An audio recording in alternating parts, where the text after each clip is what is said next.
mahasiswa PJSD 2J Universitas Muhammadiyah Profesor Dr. Hamka ingin mensimulasikan kegiatan belajar mengajar atau KBM sebagai tugas dari mata kuliah Pendidikan Pancasila dan Kewarganegaraan PPKN yang menggunakan teknik scientific approach yang dimana di dalamnya terdapat 5 tahap. Yang pertama ada mengamati, yang kedua ada bertanya, yang ketiga ada mendapatkan informasi, yang keempat mengolah informasi, yang kelima ada mengkomunikasikan.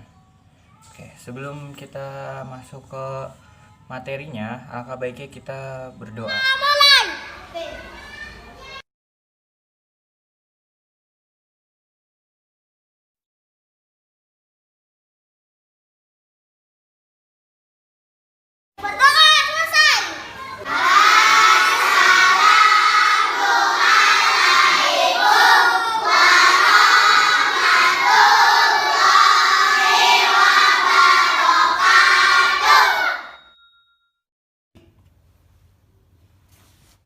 Ini adalah gambar gedung MPR DPR RI.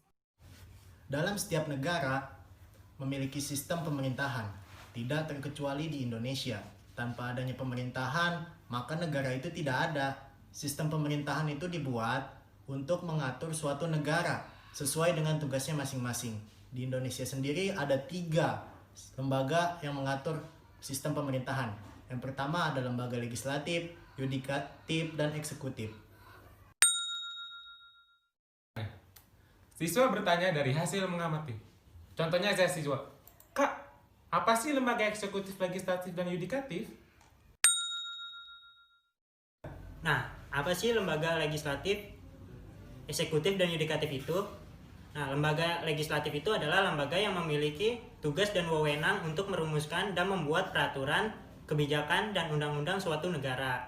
Nah, contoh lembaga legislatif itu ada 3. Yang pertama adalah Majelis Permusyawaratan Rakyat atau MPR. MPR adalah lembaga legislatif yang di dalamnya terdiri dari anggota DPR dan DPD. Tugas MPR adalah membuat, menetapkan, dan mengubah undang-undang dasar, melantik presiden dan wakil presiden, dan yang ketiga adalah memberhentikan presiden dan wakil presiden sesuai dengan undang-undang dasar. Terus yang kedua ada Dewan Perwakilan Rakyat, yaitu lembaga legislatif yang berkedudukan sebagai lembaga negara. Tugas anggota DPR diantaranya adalah memilih anggota BPK secara langsung, mengajukan 3 orang hakim konstitusi, memberikan persetujuan kepada presiden untuk menyatakan perang, damai, dan perjanjian dengan negara lain. Dan yang ketiga adalah mengusulkan pemberhentian presiden dan wakil presiden. Nah, yang ketiga itu ada Dewan Perwakilan Daerah. DPD adalah Dewan Lembaga Legislatif Perwakilan Daerah yang memiliki kedudukan sebagai lembaga negara. Tugas DPD yaitu adalah mengajukan rancangan undang-undang yang berhubungan dengan otonomi daerah dan mengawasi pelaksanaannya, memeriksa hasil keuangan negara melalui BPK, dan memberikan pertimbangan kepada presiden mengenai RUU APBN. Lembaga eksekutif adalah lembaga yang bertugas untuk melaksanakan kebijakan, peraturan, dan undang-undang yang dibuat oleh legislatif.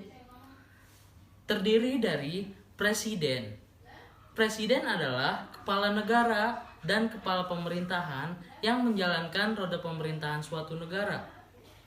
Yang kedua adalah wakil presiden. Wakil presiden adalah jabatan yang satu tingkat berada di bawah presiden. Yang ketiga adalah menteri.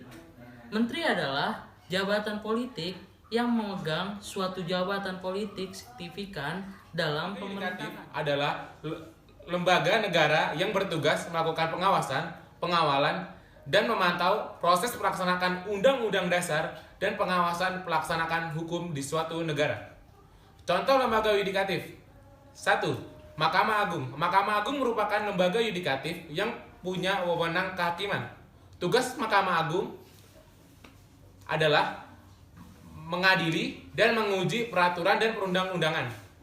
2. Mahkamah Konstitusi. Mahkamah Konstitusi adalah lembaga yudikatif yang berwenang sebagai pengadilan di tingkat pertama dan terakhir. Tugas Mahkamah Konstitusi adalah mengadili pada tingkat pertama sampai akhir. Putusan yang bersifat final untuk menguji undang-undang. 3. Komisi Yudisial. Komisi Yudisial merupakan lembaga yudikatif yang punya wewenang dan tugas menggunakan pengangkatan Hakim Agung. Tugas Komisi Yudikatif mengusulkan pengangkatan seorang Hakim Agung. Tadi telah dijelaskan mengenai lembaga-lembaga pemerintahan, lembaga legislatif, eksekutif, dan yudikatif. Sekarang kalian membuat kelompok diskusi. Diskusikan apa yang telah disampaikan oleh kakak-kakak kita. Jadi di tahap ini, siswa menyampaikan hasil diskusi dari kelompoknya masing-masing di depan kelas. Siswa Universitas Muhammadiyah Profesor Dr. Hamka, kurang lebihnya mohon maaf. Apabila ada saran dan kritik silakan komen di bawah. Jangan lupa like, comment, and subscribe. Oke, terima Terima kasih. kasih. See you.